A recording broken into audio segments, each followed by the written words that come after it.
근데 이제 기자회견 한 데가 국회 정론관인데 국회 정론관은 그냥 아무나 가서 기자회견 할 수 있는 곳이 당연히 아니거든요. 이제 현역 국회의원이 소개를 해줘야 들어갈 수 있죠. 현역 국회의원이 자기가 관련되어 있다라고 하는 것을 국회 홍보처나 그렇죠, 어디에다 얘기를 해야 돼요. 네네. 그리고 그 사람 이름으로 그것을 기자회견을 하겠다라고 하고 같이 쓰는 거거든요.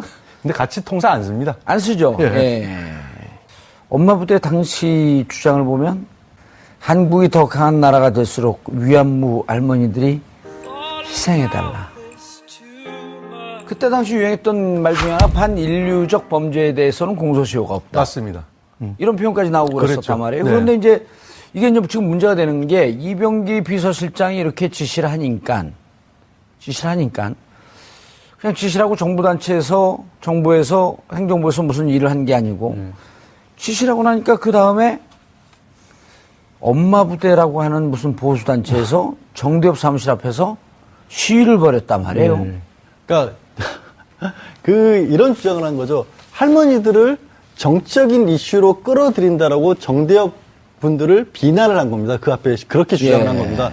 마치 이게 할머니들 같은 경우는 위안부 합의를 받아들여서 잘 넘어가려고 하고 있는데 당신들이 나서서 이거를 이슈화시키고 정치적인 쟁점으로 만들고 있고 그 정치적인 쟁점이라는 게 결국에는 정권에 대해서 불편한 얘기를 내는 게 아니냐라는 식의 주장을 이분들이 폈고요.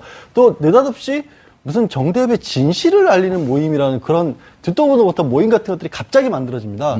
그러면서 거기에 대해서도 어떤 일을 했냐면 정대협 회원분들이 그 일 때문에 일본 대사관 주변 광화문 이쪽 있지 않습니까? 거기에서 이분들의 개인 신상 정보나 이런 것들이 다 들어가 있는 거, 일부 뭐 사회 참여 경력 같은 게 들어있는 거 이런 거를 다 막 뿌렸다라는 거예요. 그 바람에 너무 그 어떤 정치적 피해도 많이 받았고 심지어 정대협 회장 같은 경우도 할머님들을 생각하지 않았으면은 자기 내려놓고 싶었다. 왜냐면 그분도 분명히 그냥 일상생활 하는 분이고 정대협이라고 하는 데가 다른 어떤 무슨 정치적인 색깔을 특별히 띄었다든가 아니면 이념적으로 뭘 가졌다든가 이런 단체가 아니었잖아요. 지금 오늘 마침 수요일인데 오늘이 제가 알기로는 1304번째인가 수요 집회가 열리는 날입니다. 매주 수요일 날 정오에 열리니까. 그 수요 집회 같은 것을 뒤에서 뒷받침하면서 어르신들 결국에는 뒤에서 건강 문제 이런 문제들을 돌봐드렸던 단체거든요. 이 뭐 어떤 정치적 성향하고 상관이 없는데도 그런 식의 프레임을 만들어서 가두려고 했던 거죠. 인간적인 공격을 했었던 거고. 그게 다른 정부에 반대되는 다른 단체에 했던 것과 똑같은 게 여기서도 벌어진 거예요. 야, 그런데 이게 당시 이제 엄마 부대는 엄마 부대 당시 주장을 보면 위안부 문제는 과거 한국이 힘이 없을 때 발생한 사건이고 국력이 그만큼 강해졌기 때문에 이런 합의도 이끌어낼 수 있었던 것이다. 근데 이제 그 다음이 슬픕니다. 한국이 더 강한 나라가 될수록 위안부 할머니들이 희생해달라. I Can Speak에서 남은희 선생님은 그런 얘기를 해요. 내가 그렇게 일본 군인들에게 짓밟힐 때 내 나이 13살이었습니다. 더 이상의 어떤 희생을 할머니들에게 그러니까 강요를 무슨 해야 희생을 더 할까요? 강요하라는 거예요. 그분들이 그리고 사실 할머님들이 이 합의 이후에 말씀하신 게 그거잖아요. 우리가 언제 돈 달라고 했냐. 그렇죠. 저는 이제 돈 얘기하니까 갑자기 많은 분들이 그러세요. 서초동 변호사들 결국 돈 때문에 하는 일 아니냐. 예. 서초동 찾아오시는 분들도 돈 때문에 하는 게 아니냐. 좋습니다. 그렇게 받아들여도 전제 조건이 있죠. 우리가 하다못해 손해배상을 하더라도 뭐가 잘못됐는지는 명확하게 밝혀져야 그렇죠. 그다음에 손해배상이 나오는 거 아니에요. 예. 근데 뜬금없이 뭘 가지고 합의를 한다는 것도 모른 채 불가역적 되돌릴 수 없는 합의라는 걸 하면서 그다음에 할머니들이 참아주십시오. 이게 있을 수 없는 주장을 했다는 거죠. 그때 당시에 제가 댓글 본 기억으로는요. 2015년 12월 28일 10억엔을 줬잖아요. 100억이란 말이에요. 네. 어떤 사람 댓글을 이렇게 썼더라고요. 이대호 선수 그때 일본에서 활동하고 있을 때거든요. 이대호 선수 트레이드 비용만도 못하다. 그 일본 그 시절에 그 36년, 37년 이후에 그 7, 8년간 대한민국 그리고 이 동남아시아, 이 아시아 여성들의 그 희생을 그렇게 그 인생을 짓밟아 놓고 그것을 돈 몇 푼으로 합의를 한다? 그리고 그것에 이 부분에 대해서 제대로 문제 제기를 하고 있는 단체를 비서실장에 나서서 조직을 하고 지시를 하고 그러고 나서 이른바 그 관제 데모가 이루어지고 이거는 이건 불법적 요소 아닌가요? 이거는 명백한 직권남용에 해당합니다. 만약 비서실장이 주변에 서 있다면. 그리고 아까 지금 이제 관변단체라는 말씀이 아니라 용역업체라는 표현까지 쓰셨는데, 지금 한참 이제 지난 이명박 정권에서 국정원의 움직임 같은 것에 관련해서 매일 이제 새로운 뉴스가 나오지 않습니까? 너무 많이 근데 맞아요. 실제로 국정원에서는 뭐 여기 있는 엄마부대가 그런 건 아닙니다만은 자신들에게 그러니까 정권의 우호적인 단체를 찾아서 지원을 하려고 했는데 없으니까 국정원이 직접 나서서 한 2억 개 만든 곳도 있다라고 합니다. 그러니까 그리고 지원을 받았던 뭐 엄마부대 말고 지금 현재 뭐 어버이연합 대표 같은 경우도 구속영장이 청구될 그런 상황인데 명예훼손이나 모욕 같은 걸로 그 사람 같은 경우도 국정원 심 전 단장을 만나서 직접적으로 지원을 받았고 뭐 복지 문제라고 본인은 얘기를 했지만 사실상 나와서 이런 일들에 동원이 됐고 나섰던 거 아니겠습니까? 여기도 딱 그런 모임을 그대로 보이는 게 아까 말씀드린 정대협의 진실을 알리는 사람들의 모임이라고 하는 것은 그 전에 없었던 단체거든요. 근데 합의가 있고 나서 갑작스럽게 나타나서 이 정대협 회원들에 대해서 비방을 하고 다녔던 그런 단체인 거죠. 지금은 아예 실체도 못 찾는 거예요. 지적하신 것처럼 용역단체가 맞을 수 있는 거죠. 교수님, 네. 보니까 이게 이제 이른바 이제 보수단체와 직접적인 연관성 이제 수사를 하고 조사를 해갖고 찾아내야 되겠지만, 종교단체도 이게 있는 건지 만든 건지 보니까 대수천, 대한민국 수호 천주교인 모임? 예.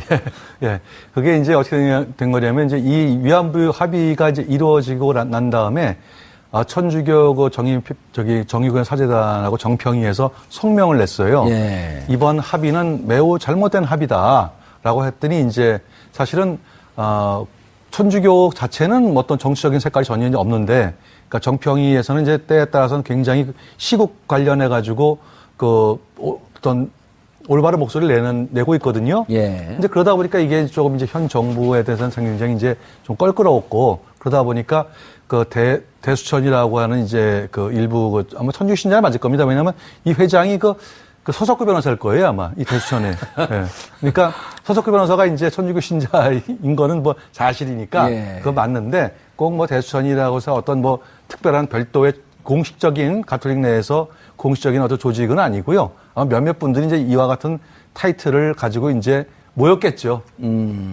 근데 이제 기자회견 하는데 국회 정론관인데 국회 정론관은 그냥 아무나 가서 기자회견 할 수 있는 곳이 당연히 아니거든요. 이제 현역 국회의원이 소개를 해줘야 들어갈 수 있죠. 전역 국회의원이 자기가 관련되어 있다라고 하는 것을 국회 홍보처나 그렇죠, 어디에다 알려야죠. 얘기를 해야 돼요. 네네. 그리고 그 사람 이름으로 그것을 기자회견을 하겠다라고 하고 같이 쓰는 거거든요. 근데 같이 통사 안 씁니다. 안 쓰죠. 예. 근데 국회 정론관에 그러면은 새누리당에서 이제 이것을 협조를 해줬다는 건데. 그건 모르겠지만 어쨌든 국회 정론관에서 한 것도 사실 이것도 문제예요. 왜냐하면 시민단체는 시민단체답게 차라리 광화문광장에서 하든가 국회 앞에서 하든지요. 그러니까 옛날 권위주 시절에 어디가 제일 유명했었냐면은 세실극장이라고 있었거든요. 정동. 정동에. 예. 거기가 아주 유명한 성명서 표현 장소고 기자들이 항상 대기하는 장소죠. 그렇죠. 1층하고 지하로 이렇게 맞습니다. 이루어진. 차라리 그런 데 가서 하는 것도 저도 거기서 훨씬 많이 좋았는데 했습니다. 저도 거기서 많이 굳이 했어요. 뭐 국회에 들어오는 바람에 오히려 순수성이 오히려 거꾸로 퇴색되지 않았을까. 양 변호사님, 그런데 할머니들을 위한 단체는 좀 깎아내리려고 길을 썼던 이 박근혜 정부에서 낙상 사고로 그때 중사 입은 할머니 한 분에 대한 기사가 나왔거든요. 네, 그렇죠. 이건 또 자신들 홍보 활동으로 홍보 도구로 이용을 했다고요? 그때 어떤 일이 있었냐면 2010년 2월경인데 중국에 할머니 한 분이 거주를 하고 계시다가 말씀하신 것처럼 낙상 사고로 해서 좀 많이 크게 다치셨습니다. 그랬더니 국내 병원으로 이송을 해와서 이분을 직접적으로 치료를 해야겠다. 그러니까 정부가 그만큼 할머니들에 대해서 관심을 많이 가지고 있다라는 것을 보여주는데 조금 전에도 우리 지적하셨잖아요. 국회 정론관도 아무나 못 가는데 거기를 어떻게 갔었을까. 여기도 마찬가지입니다. 갑자기 이 일이 터지고 나니까 국무총리, 여성가족부 장관, 외교부 장관까지 줄줄이 병문안을 가서 막 만나고 사진을 찍고 정말 법석을 떱니다. 글자 그대로. 윤병세 장관은 바지 사러 다니시라고 시간도 없으셨을 텐데 이런 시간이 있었는지 모르겠는데 그러니까 처음 만났던 거예요. 왜냐하면 왜 이거를 제가 지적을 하냐면 합의가 제대로 되려면 할머니들의 의견이라도 먼저 들어보고 말씀을 들어보고 우리가 원하는 게 이런 거다라는 걸 듣고 갔어야 되는데 그게 아니고 덜컥 합의부터 했고 합의한 이후에 할머니들은 반대하고 있는 상황이었고 그 이후에도 할머니들은 안 만났거든요. 예. 그러다가 갑자기 이병기 전 비서실장이 그 문건이 만들어지고 난 뒤에 처음으로 찾아갔고 마지막으로 찾아갔던 겁니다. 그러니까 이거는 글자 그대로 전형적으로 보여주겠는데 말씀드린 것처럼 청와대, 뭐 정부, 여당까지도 어떻게 보면 이 문제를 해결하는 데는 그냥 삼일체가 돼서 움직인 게 아닌가 싶은 거죠. 아니, 그러니까 2016년 4월 1일 이 비서실장 지시사항 문건 내용을 보면 낙상사고가 나고 난 다음에 전문 의료진을 중국으로 이제 파견하는 거. 그다음 국내 이송 여부를 검토하고 정부의 노력을 홍보하라. 네. 그러니까 홍보하라예요. 홍보하라. 글자 그대로 보여주는 거예요. 그 전에 이분 할머니들을 돌보고 있는 정대협이라는 단체는 없는 단체까지 만들어내가면서 아니, 종북몰이까지 했단 말이에요. 종북몰이까지 하고 있고. 아, 이놈의 종북이라는 얘기는 어디다 그렇게 그냥 쉽게도 쓰는지 모르겠어요. 그냥 불편하면 종북이라고 다 붙였던 거예요. 일단 스티커 붙이고 보는 거죠. 예. 그리고 황교안 당시 국무총리가 병문안 가고. 야, 이러고 싶은가요? 근데 이제 이 당시 사회 상황을 보면은 워낙 이 문제가 첨예하게 이제 그 정부에 대해서 부담이 다가갔거든요. 어쩌면은 이 합의에 대해서는 역대 정부에서 계속 이제 문제 제기돼 있었어요. 근데 이제 이게 왜 박근혜 정부에서 급속하게 됐냐면은 한일 군사 교환협정 있지 않습니까? 예, 군사정보보호협정. 예, 정보보호협정. 그게 지금 미국에서 굉장히 시급한 문제였거든요. 예. 그래서 이명박 정부 말기에 이거를 강조 추진하다가 결국은 이제 워낙 강하게 반발에 부딪혀가지고 이제 이게 무산됐다가 박근혜 정부 시작됐는데 아마 지금 미국 쪽에서 굉장히 이 문제 종용했을 거예요. 그 협정을 맺어야 되는데 그 협정을 맺기 전 단계가 이 문제가 한일 위안부 협의가 해결이 안 되면은 그 다음 단계를 한 발자국도 못 나가는 상황이기 때문에 그래서 이제 박근혜 정부에서 이제 급격하게 추진을 했는데 그럼에도 불구하고 사실은 이 아랫돌 빼가지고 윗돌 개고 그 다음에 뭐 바늘 허리 묶여서 뭐 실무 못 뺀다 그러나요? 예. 그것처럼 정도를 지키면 됐거든요. 우리 양 변호사님께서 말씀하셨듯이 먼저 위안부 할머니들 모셔다 놓고 간담회를 열어서 우리가 이 문제 때문에 한 발자도 못 나갑니다. 외교가 앞으로 미래가 가야 되는데 예. 그러니 한일 간에 협정해야 되는데 원하는 것이 무엇이냐 하고 한마디만 들었어도 할머니들이 이렇게 반발 안 했을 거예요. 근데 아무런 얘기도 없이 돈으로 해결한다는 생각이 딱 드니까 이게 얼마나 잘못된 거예요. 더군다나 이건 반인륜적이고 반인권적인 범죄 행위인데 그걸 이렇게 졸속적 처리한다는 것이 문제가 있죠. 그러다 보니까 정부로서는 다급한 거예요. 예. 사방에서 여론조사 아까 제가 말씀드렸지만 국민의 절반 정도가 잘못했다 그러지. 예. 그래서 해외에서도 반응이 안 좋지.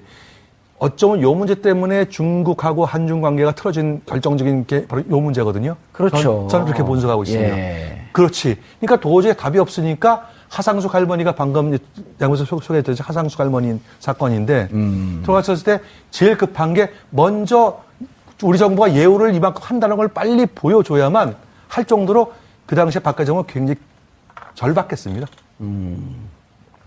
아니, 이때 상황을 봤더니 9월 초에 전승기념일에 천안문 막루로 올라갔잖아요. 그렇죠. 그리고 이제 10월 말에 그러니까 그때 당시에 이제 오바마 대통령이 불러갖고 미국 갔고 한미일 정상회담하고 11월 2일 날 한일 정상회담하고 그러니까 이제 그때 이렇게 싸우면은 한미일 군사동맹 맺는데도 불편하고 그러니까 좀 잘 지내야 된다 그러면서 이게 급조된 거거든요. 그렇죠. 그러면서 사실 그때도 가장 지금도 예. 큰 걸림돌이 되고 있는 부분이 소녀상 문제 같은 것들이었거든요. 그럼요. 그것에 관해서 일본 정부에서는 한국 정부가 나서서 문제를 해결해 달라라고 요청을 했고 그거를 국내 안에서 최대한 노력을 한다라는 단서를 달아가면서 덜컥 근데 거기에 가장 큰 지금도 이제 뼈아프게 지적하시는 계속 지적하는 게 배상금도 아닌 치유금도 아닌 이상한 돈을 집어넣어서 그걸로 예. 합의를 해버린 거죠.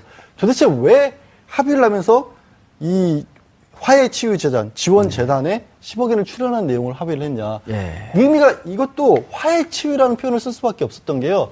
배상금이라고 하면 법적으로 손해가 있었다는 걸 인정하는 거거든요. 잘못했다는 걸. 그러니까 치유라는 표현을 쓴 거예요. 정말 이상한 말을 만들어내서 화해라는 글자 그대로 당사자들끼리 뭔가 이 부분에 관해서 이제 더 이상 앞으로 나가겠어. 이제 그만하자라는 게 있어야 되는데 당사자는 쏙 빠졌지. 예. 그다음에 잘잘못을 따지지도 못했으니까 손해배상이란 배상금이라는 표현도 못 쓰니까 치유란 말을 끌어들여서 갑작스러운 화해 치유란 말을 만들어낸 거죠.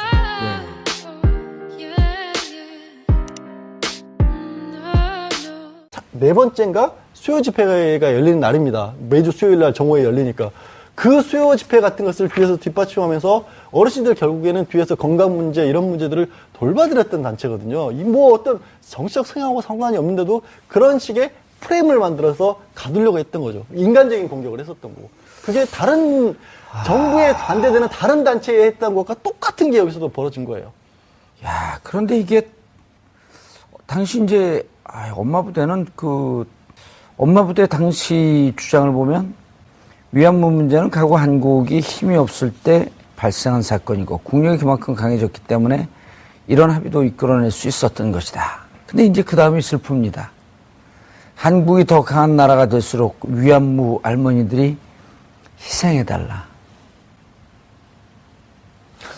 I Can Speak에서 남은희 선생님은 그런 얘기를 해요. 내가 그렇게 일본 군인들에게 짓밟힐 때 내 나이 13살이었습니다.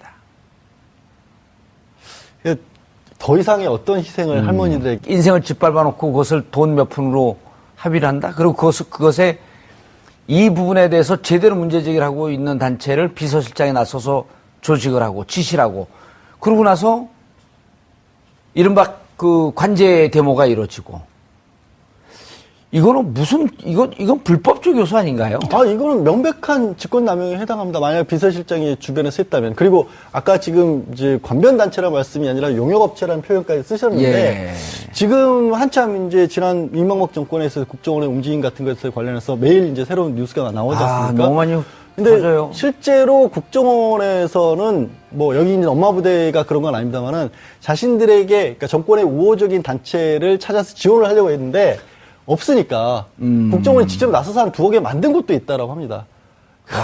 그러니까 그리고 지원을 받았던 뭐 엄마 부대 말고 지금 현재 뭐 어버이연합 대표 같은 경우도 구속영장이 청구될 그런 상황인데 명예훼손이나 모욕 같은 걸로 그 사람 같은 경우도 국정원 심 전 단장을 만나서 직접적으로 지원을 받았고 뭐 복지 문제라고 본인은 정대협 분들을 비난을 한 겁니다. 그 앞에 그렇게 주장을 한 겁니다.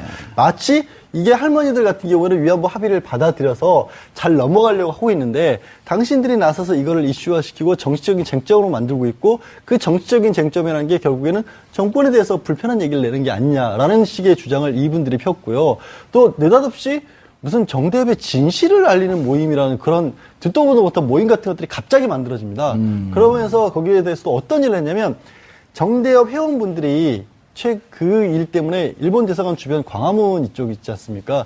거기에서 이분들의 개인 신상 정보나 이런 것들이 다 들어가 있는 거, 일부 뭐 사회 참여 경력 같은 게 들어있는 거 이런 거를 다 막 뿌렸다라는 거예요. 그 바람에 너무 그 어떤 정치적 피해도 많이 받았고 심지어 정대협 회장 같은 경우도 할머님들을 생각하지 않았으면은 자기 내려놓고 싶었다. 왜냐면 그분도 분명히 그냥 일상생활 하는 분이고 정대협이라고 하는 데가 다른 어떤 무슨 정치적인 색깔을 특별히 띄었다든가 아니면 이념적으로 뭘 가졌다든가 이런 단체가 아니었잖아요. 지금 오늘 마침 수요일인데 오늘이 제가 알기로는 1300, 그러니까 무슨 희생을 더 강요하라는 거예요. 그분들이 그리고 사실 할머님들이 이 합의 이후에 말씀하신 게 그거잖아요. 우리가 언제 돈 달라고 했냐. 그렇죠. 저는 이제 돈 얘기하니까 갑자기 많은 분들이 그러세요. 서초동 변호사들 결국 돈 때문에 하는 일 아니냐. 서초동 찾아오시는 분들도 돈 때문에 하는 게 아니냐. 좋습니다. 그렇게 받아들여도 전제 조건이 있죠. 우리가 하다못해 손해배상을 하더라도 뭐가 잘못됐는지는 명확하게 밝혀져야 그렇죠. 그다음에 손해배상이 나오는 거 아니에요. 근데 뜬금없이 뭘 가지고 합의를 한다는 것도 모른 채 불가역적 되돌킬 수 없는 합의라는 걸 하면서 그다음에 할머니들이 참아주십시오. 이게 있을 수 없는 주장을 했다는 거죠. 그때 당시에 제가 댓글 본 기억으로는요, 2015년 12월 28일 10억엔을 줬잖아요. 100억이란 말이에요. 어떤 사람 댓글을 이렇게 썼더라고요. 이대호 선수 그때 일본에서 활동하고 있을 때거든요. 이대호 선수 트레이드 비용만도 못하다. 그 일본 그 시절에 그 36년, 37년 이후에 그 7, 8년간 대한민국 그리고 이 동남아시아, 이 아시아 여성들의 그 희생을 그렇게 근데 이제 기자회견 한 데가 국회 정론관인데 국회 정론관은 그냥 아무나 가서 기자회견 할 수 있는 곳이 당연히 아니거든요. 이제 현역 국회의원이 소개를 해줘야 들어갈 수 있죠. 전역 국회의원 자기가 관련되어 있다라고 하는 것을 국회 홍보처이나 그렇죠. 어디에다 알려야죠. 얘기를 해야 돼요. 네네. 그리고 그 사람 이름으로 그것을 기자회견을 하겠다라고 하고 같이 쓰는 거거든요. 근데 같이 통상 안 씁니다. 안 쓰죠. 예. 예. 엄마 부대 당시 주장을 보면 한국이 더 강한 나라가 될수록 위안부 할머니들이 희생해달라. 그때 당시 유행했던 말 중에 하나 반인류적 범죄에 대해서는 공소시효가 없다. 맞습니다. 이런 표현까지 나오고 그랬었단 그랬죠. 말이에요. 네. 그런데 이제 이게 이제 지금 문제가 되는 게 이병기 비서실장이 이렇게 지시를 하니까 그냥 지시를 하고 정부단체에서 정부에서 행정부에서 무슨 일을 한 게 아니고 지시를 하고 나니까 그 다음에 엄마 부대라고 하는 무슨 보수단체에서 정대협 사무실 앞에서 시위를 벌였단 말이에요. 그러니까 이런 주장을 한 거죠. 할머니들을 정적인 이슈로 끌어들인다라고